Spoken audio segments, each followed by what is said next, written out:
स्वागत है दोस्तों आपका आज की वीडियो में। और आज हम बात करेंगे mission impossible dead reckoning final reckoning की, या आप कह सकते हैं mission impossible part 8।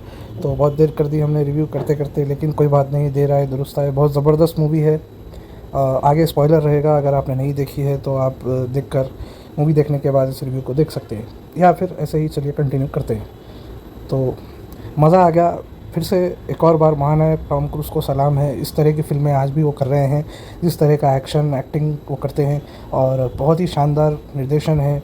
Camera work लाजवाब है इस मूवी में, और स्टोरी भी बहुत अच्छी है। ऑब्वियसली एक फार्मूला है, फार्मूला वही वाला है। ऐसा मिशन जो इम्पॉसिबल लगता है, लेकिन उसे सिर्फ ईथन हंट का किरदार ही पूरा कर सकता है। इस मूवी में और पार्ट 7 में मुझे ये ट्विस्ट अच्छा लगा कि ये थोड़ा सा फार्मूला तो वही रहेगा, लेकिन इन्होंने चेंज ये किया है कि एआई को विलन जो बताया गया है, और बहुत अच्छा किया। मेरे हिसाब से एक न्यू चीज़ हमें देखने को मिली है। और जिस दिशा में हॉलीवुड जा रहा है, मुझे तो लगा था कि टॉम क्रूज़ को लास्ट में टॉम क्रूज़ का जो किरदार है वो मर जाएगा, क्योंकि हमने जेम्स बॉन्ड में, स्टार वॉर्स में इस तरह की चीज़ें होती हुई देखी हैं। फ्रेंचाइजेस को ख़राब किया गया है, लेकिन बहुत अच्छा किया जिस तरह से इस मूवी का एंड बनाया गया।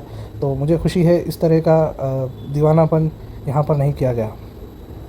लेकिन क्या बात है, बहुत मज़ा आया। ज़बरदस्त परफॉर्मेंस है, बाकी सब एक्टर्स की भी शानदार परफॉर्मेंस है। एक्शन धमाकेदार है। पर्सनली मुझे स्टोरी अच्छी लगी। मुझे लगता है स्टोरी की एक बहुत अच्छी बात ये थी कि हालांकि 3 आवर्स लॉन्ग है, स्क्रीन प्ले हमेशा आपको एज पर रखता है। और एक और अच्छी बात यह है कि जब भी वो एक्सपोजिशन देते हैं और जब भी आपको समझाते हैं डिटेल्स, तो ये फॉलो करने के लिए इजी है। हालांकि मूवी की स्टोरी अगर आप देखें सीन बाय सीन बहुत कॉम्प्लिकेटेड है, कि ऐसे करके फिर ऐसे करने से ऐसे हो जाएगा। वो जो एक्सप्लेनेशन है वो मेरे हिसाब से बहुत सफाई से दिया गया है। और जब वो एक्सप्लेनेशन दे रहे होते हैं, तो अगर आप थोड़ा सा इन चीज़ों को ऑलरेडी समझते हैं, तो आप ऑलरेडी अपने दिमाग में आप सीन्स इमेजिन करते हैं कि अब टॉम क्रूज़ ऐसे जाकर ऐसे करेंगे, और ऐसे जब वो सुना रहे होते हैं कि आपको ऐसे ऐसे करके इस चीज़ को, इस टास्क को कंप्लीट करना है, तभी मिशन पूरा होगा। बहुत अच्छे से बताया गया है।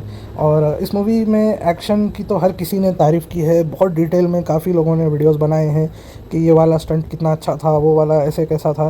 तो वो तो भाई साहब वो तो गिवन है। मैं उसमें ज़्यादा डिटेल में नहीं जाऊँगा। बहुत अच्छा एनालिसिस ऑलरेडी लोगों ने किया है इसका।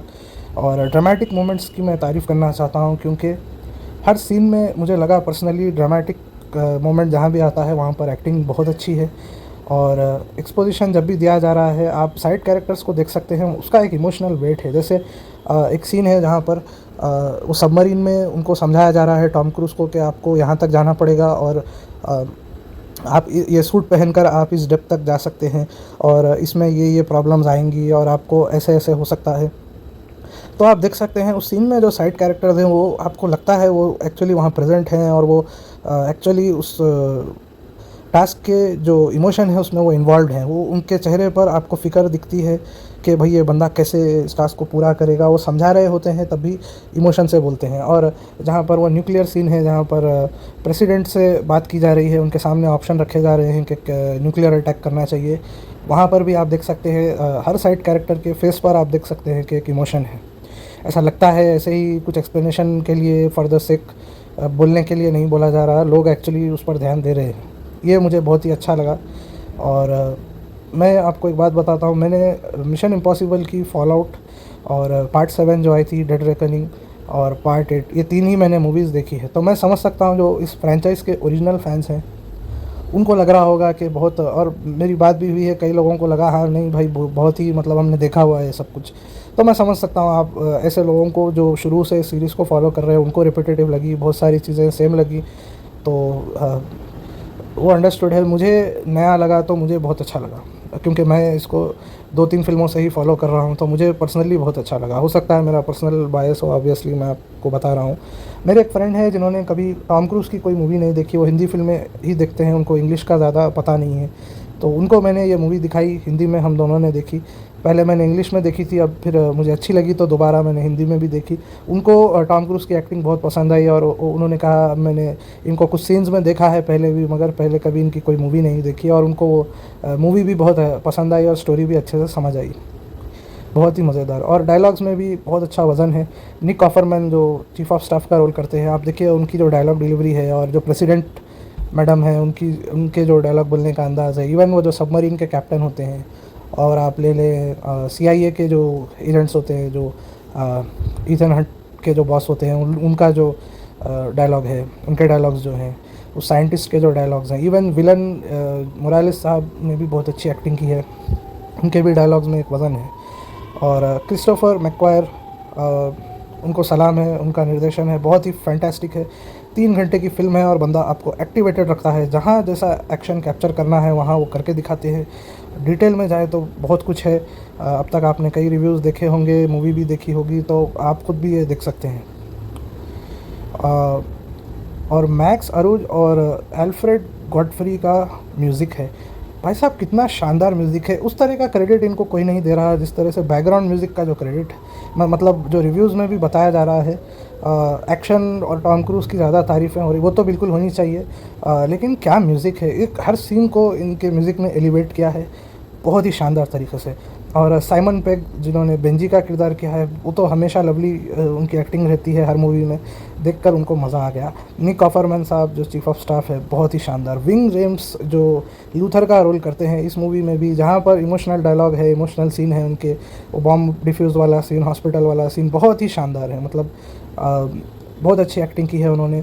विलियम डनलो का जो किरदार है, रॉल्फ सैक्सन उन्हें प्ले करते हैं, जो साइंटिस्ट का जो रोल है, जो उन्हें सबमरीन की लोकेशन बताते हैं, वो बहुत ही शानदार परफॉर्मेंस सभी की। वो लड़की हेली एटवेल जो है, और सभी का परफॉर्मेंस अच्छा है, पूरी सपोर्टिंग कास्ट अच्छी है। मैं कहूँगा किसी वजह से अगर आपने ये मूवी थिएटर में मिस कर दी है, अभी भी कहीं पर लगी है आपके आसपास, तो ज़रूर इस मूवी को जाकर देखें। अगर आपने टीवी पर या कहीं आपने इसको ऑनलाइन भी अगर देख लिया है, तो भाई साहब ये थिएटर में देखने वाली मूवी है। थिएटर की एक फ़ील ही अलग है इस मूवी को लेकर, बहुत ही शानदार। और ऐसे कहा जा रहा है कि इस मूवी का ब्रेक इवन पॉइंट 600 मिलियन है, क्योंकि बजट 400 मिलियन के एस्टिमेट से लोग बता रहे हैं, लेकिन ये 400 का एस्टिमेट मेरे हिसाब से सॉलिड नहीं है। ऐसे कहा जा रहा है बिटवीन 300 एंड 400 इस मूवी का जो है एस्टिमेट है। अगर ये बात सही है कि इस मूवी का बजट, क्योंकि 2 पार्ट एक साथ बने हैं, तो एग्जैक्ट एस्टिमेशन लोगों को पता नहीं है, प्रोडक्शन हाउस ने जारी नहीं किया है। तो अगर तो हम ये कह लें कि 300 और 300 मिलियन में 2 फिल्में बनी हैं, पार्ट 7 पार्ट 8, तो ऑलरेडी पहली पार्ट आई थिंक 500 मिलियन कुछ क्रॉस किया था, और ये वाली पार्ट ने भी 500 मिलियन क्रॉस कर लिया है। मेरे हिसाब से ये लोग ओवरऑल प्रॉफिट में आ चुके हैं। आगे हमें पता चलेगा। अगर 400 है, टोटल 2 फिल्मों का 800 मिलियन है, तब तो फिर बात सही है कि ये मूवी शायद इतना कमाने के बावजूद, दोनों मूवीज़ इतनी तारीफ़ों के बावजूद, हो सकता है अनफॉर्चुनेटली ये मूवीज़ फ्लॉप हो जाए। ये फ्रेंचाइज में ये वाली मूवी पर्टिकुलर हो सकता है फ्लॉप हो जाए, तो अफसोस होगा अगर ऐसे हो। तो उम्मीद है कि पता नहीं एग्जैक्ट बजट क्या है, तो उम्मीद करते हैं कि ये मूवी हिट हो जाए, क्योंकि बहुत अच्छी मूवी है मेरे हिसाब से, और सभी का काम प्रेस करने के लायक है। और ओरिजिनल फैंस के लिए मैं समझता हूँ उनके लिए बहुत रिपीटेटिव हो गया है, लेकिन भाई साहब उनकी तारीफ़ है। मतलब बंदा कब तक एक फार्मूले को घिस सकता है, ये टॉम क्रूज़ ने बताया है, साबित किया है। तो ओवरऑल सलाम है साहब। तो उम्मीद करता हूँ आपको वीडियो पसंद आई होगी। वीडियो देखने के लिए धन्यवाद। Have a good day.